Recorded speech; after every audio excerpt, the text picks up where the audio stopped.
The old dirt road groaned under the weight of the car. John strained to see through the swirling fog, each turn a venture into the unknown. Blackwood Manor, a name whispered in hushed tones, a place locals avoided after dark. He gripped the steering wheel, his pulse quickening. He was here, drawn by the legend, by the mystery of Evelyn Blackwood. The forest pressed in, a wall of ancient trees draped in mist. Shadows danced in the headlights, twisting familiar shapes into grotesque figures. John shivered, a strange chill settling over him despite the warmth of the car. He pressed on, the fog seeming to part as if guiding him towards his destination. Then he saw it, a silhouette looming in the distance, barely discernible against the grey sky. Blackwood Manor. The closer he got, the more imposing it became. A Gothic monstrosity, its stone facade crumbling, windows like vacant eyes staring out at him. John stopped the car a distance away, engine idling like a beating heart in the sudden silence. He could feel the weight of the house, the weight of its history, pressing down on him. He was about to step into a mystery, one that had claimed lives before. Local law painted a grim picture of the Blackwood family.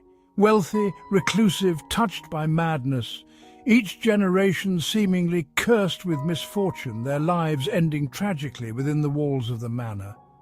John had pored over old newspaper clippings, each one a faded obituary, a fragment of a larger, more sinister story. He stepped out of the car, the silence broken only by the crunch of gravel beneath his feet. The air hung heavy, thick with the scent of damp earth and decay. He walked towards the house, each step sending a jolt of apprehension through him. He could almost feel the echoes of the past, hear the whispers of tormented souls. The Blackwood family history was a tapestry of suicides, strange accidents, and sudden disappearances. Whispers of a family curse, of a darkness that clung to the bloodline. And then there was Evelyn, the last of the Blackwoods, vanished without a trace. John reached the front steps, their once grand facade now cracked and overgrown with moss. He placed his hand on the cold, damp stone, a shiver running up his arm. This house, he realized, was a living entity, its walls holding the secrets of generations past. And somewhere within those walls, he hoped to find the truth about Evelyn Blackwood. Evelyn had always been different. Even in the faded photographs, her eyes held a haunted look, a glimpse into a soul burdened by the darkness that plagued her family. She was an artist, her paintings filled with disturbing imagery, with chilling premonitions. Then, one stormy night, she vanished. The police investigation had been brief, inconclusive. The locals whispered of the family curse, of Evelyn finally succumbing to the same fate as those who came before her. But John refused to believe it. There had to be a rational explanation, a missing piece of the puzzle. He stepped into the house, the air inside thick with the smell of dust and decay.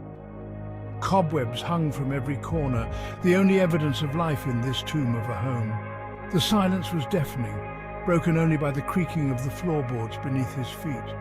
John moved cautiously through the house, each room a testament to a bygone era, now frozen in time.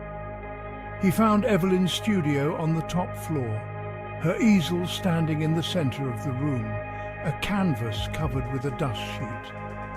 He reached out, his fingers brushing against the rough fabric. What secrets lay hidden beneath? Section 4. Whispers in the Darkness. As John explored the manor, he became aware of a presence, a coldness that clung to him, a feeling of being watched. He heard whispers in the silence, faint and indistinct, like voices carried on the wind. He tried to rationalize them, to attribute them to the creaking of the old house, but deep down he knew better. He found himself drawn to a particular room, a grand library with floor-to-ceiling bookshelves. The air here felt heavier, the silence more profound.